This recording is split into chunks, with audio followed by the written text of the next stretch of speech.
Hello again.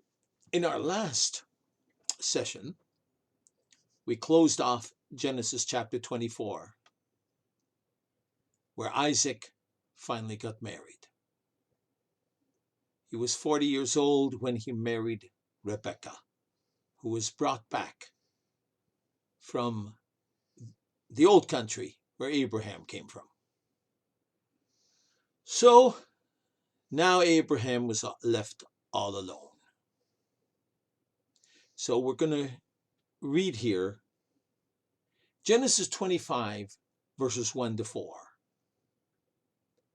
Then again Abraham took a wife, and her name was Keturah. Now, there's going to be 16 names that I'm going to mention, and I hope I pronounced them all correctly, all right?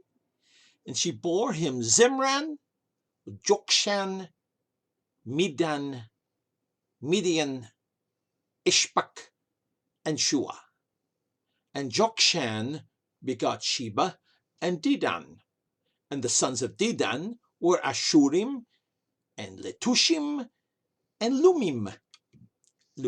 Okay.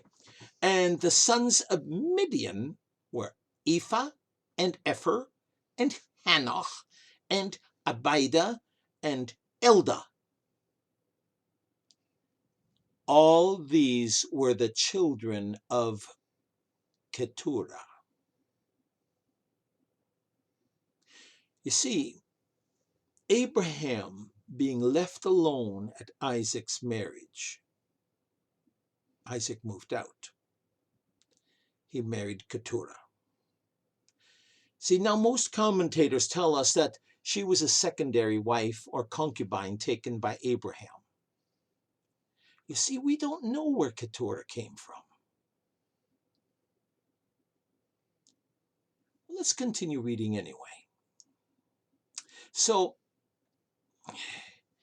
was she a servant in Sarah's lifetime or afterward? We really don't know. All we know is, after Sarah died and Isaac moved out, we're given the news that Abraham took a wife. Her name was Keturah. So, those details are not known for certain, but as was mentioned in Genesis 16, verse 3 in Hebrew, the intimacy involved to bear children was, simply put, to wife. We read there in Genesis 16, Sarai, Abraham's wife, never stopped calling Sarah Abram's wife, took Hagar, her maid, the Egyptian, and Sarah gave her to her husband Abram to wife. Now Keturah bore him 6 sons, as recorded in verses 2 to 4. And these were later repeated in the Bible in 1 Chronicles 1, 32 to 33. And this is how it reads. Now the sons of Keturah, Abraham's concubine, she bare Zimran, and Jokshan, and Midan, and Midian, and Ishbak, and Shua. And the sons of Jokshan, Sheba, and Dedan. And the sons of Midian, Ephah, and Epher, and Henoch, and Abida, and Eldah. A few names are missing. But again, it says the same thing that Genesis 25, verse 4 said. All these are the sons of Keturah. Now, why would that be? Weren't they also sons of Abraham? But the Bible makes a differentiation here. It seems to differentiate Keturah from Sarah. Did you ever think of that? back in Genesis 15, 4-5, when Abram thought Eliezer, his most trusted servant, his steward, would inherit everything, the Lord spoke to him. This won't be your heir, but your heir will come out of thine own bowels. And he brought him forth abroad and said, Look now toward heaven and tell the stars if thou be able to number them. So shall thy seed be. Wow. And this was what Abram took and believed and was counted to him for righteousness. Even though it looked completely impossible. Later in chapter 17 of Genesis, verses 4-6 and 15-16, as God speaks to Abraham again, we read, As for me, behold, my covenant is with thee, and thou shalt be a father of many nations. Neither shall thy name any more be called Abram, but thy name shall be Abraham, for a father of many nations have I made thee. Wow, I've already made you this. You see, look at this. When God declares something, it's already a foregone conclusion. My goodness, I've made thee a father of many nations. Isn't that something? And I will make thee exceedingly fruitful, and I will make nations of thee, and kings shall come out of thee. Now, notice. Kings shall come out of thee. Then we turn, and in verses 15-16 of Genesis chapter 17, it says, As for Sarai, thy wife, thou shalt not call her name Sarai, but Sarah shall her name be, and I will bless her and give you a son also of her. Yes, I will bless her, and she shall be a mother of nations. Kings of people shall be of her. Notice, God said, I will give thee a son of her. And yet, she's going to be a mother of nations. Kings of people. Folks, we're not just talking about physical descendants here.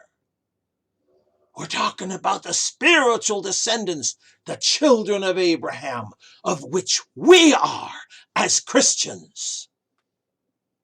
Because we came by faith to be grafted into Abraham's family tree through Jesus Christ.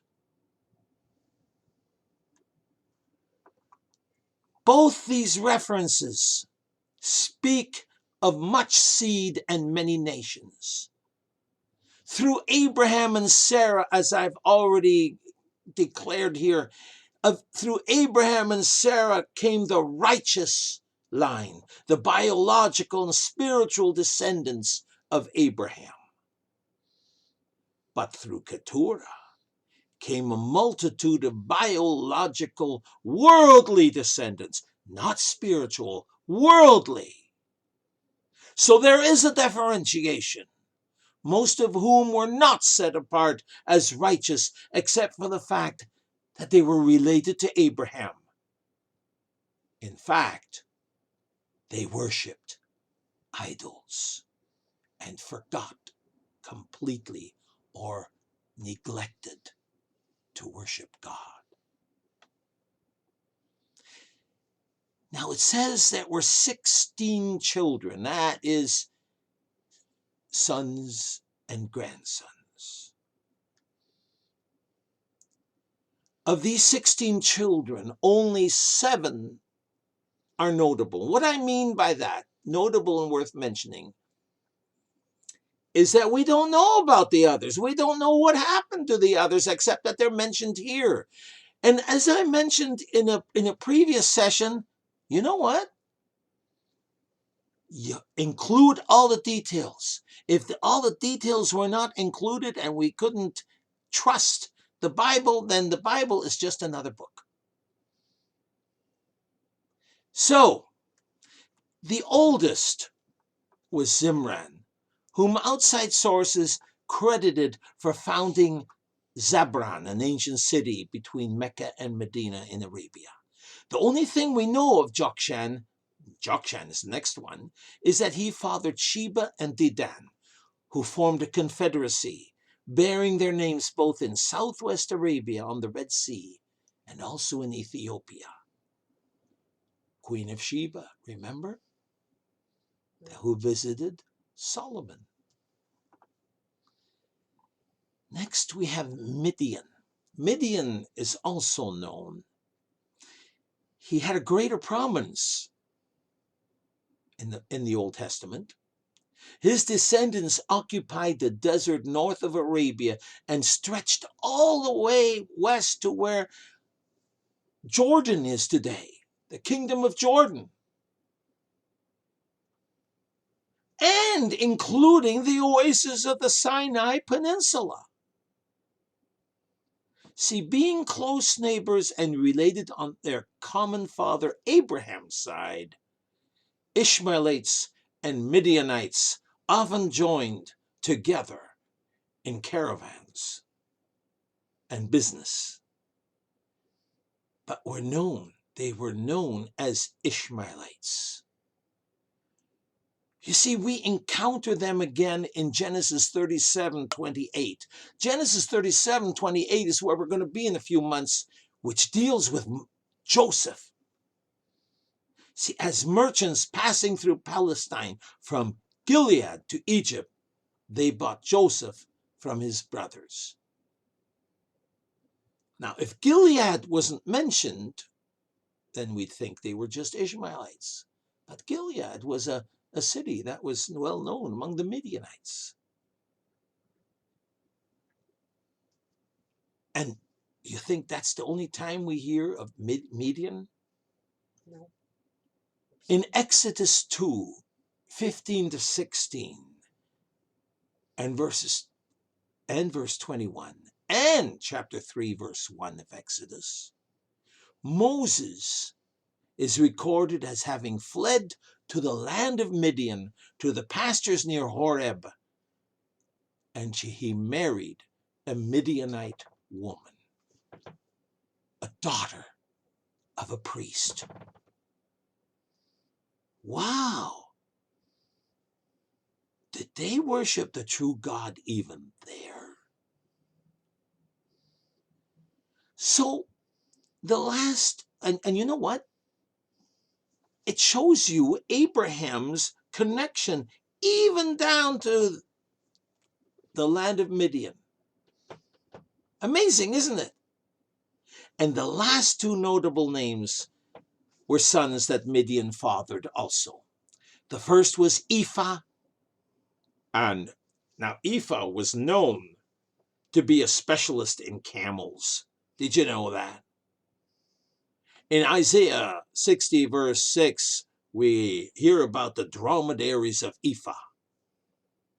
Upgrade yourself to this camel, this fine camel. Anyway, the second is Epher, who in 1 Chronicles 5:24 is simply known as a mighty man of valor. So the vast majority of these descendants settled in Arabia from where Islam arose. They also claim Abraham as their father and prominent influence. You know, that makes the connection to Abraham more understandable, doesn't it?